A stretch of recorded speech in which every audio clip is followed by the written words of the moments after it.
Здравствуйте, дорогие друзья, вы на канале Info. Сегодня я покажу, как на устройстве Samsung GALAXY A30S добавить значок батареи и сами проценты в видимость.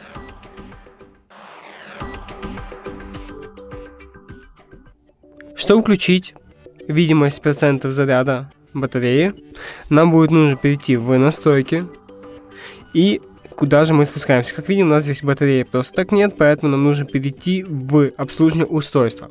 В обслуживание устройства здесь будет батарея, и чтобы включить уровень заряда батареи, будет нужно перейти в другие настройки аккумулятора. Переходим в другие настройки аккумулятора, и здесь видим показать процент зарядки. Включаем, после чего процент у нас появляется. Выключаем, процент исчезает. Также просто включили, и появился у нас процент. На этом все. Спасибо за просмотр, ставьте лайки, подписывайтесь. До свидания.